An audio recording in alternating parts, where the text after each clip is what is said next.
For early fans of ACDC, the band has never been the same since the untimely death of its lead singer Bon Scott. Now the life and times of the charismatic frontman are being brought to the stage by some hardcore and well-known fans. As Cheryl Hall discovered, it'll be a musical with a little more grunt than the norm, and certainly not one for the faint-hearted.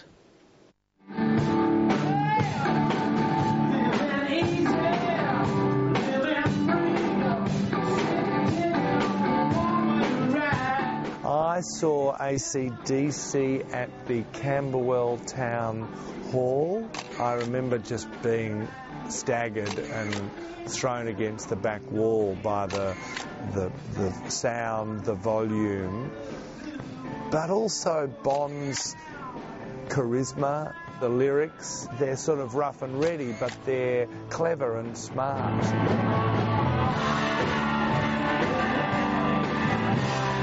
Brian Nankervis was just one of many impressionable teenagers who will never forget the impact of ACDC and Bon Scott on the Australian music scene in the 70s.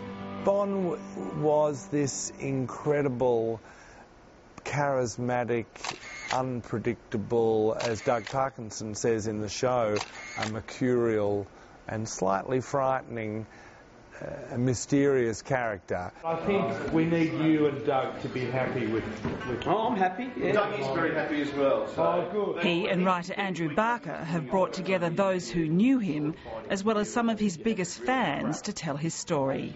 It was very sherbet and very nice and very glam, and all of a sudden you got this guy in a...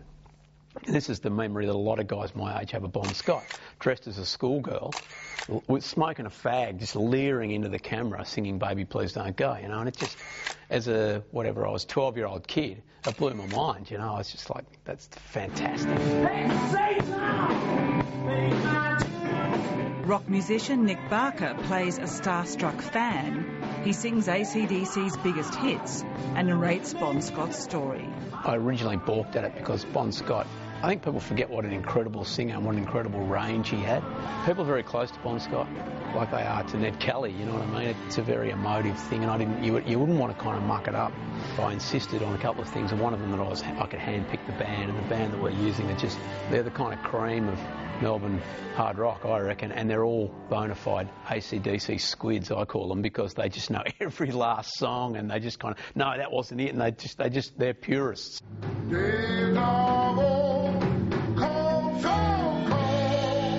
The personal perspective comes from Doug Parkinson, who knew him and toured with him. The seasons go so quickly,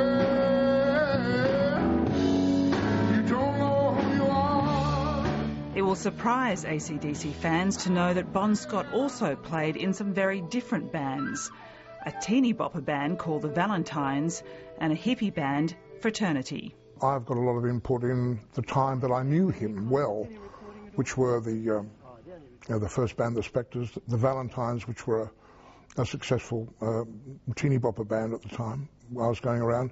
And then as the Australian music industry changed, the Valentines, which was everyone puffed marijuana cigarettes and made music, man.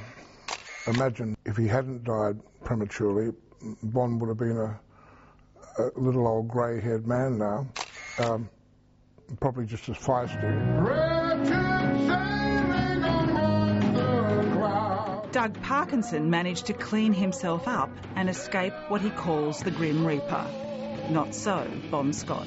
We do know that he'd been drinking hard. You know, he really, there's no disguising that. He gave it a nudge.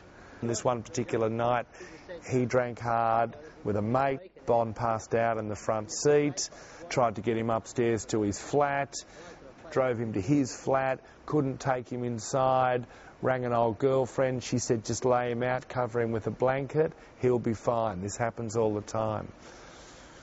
And he wasn't, you know. He choked on his vomit, he was alone, and it was a tragic ending. And I'm going down.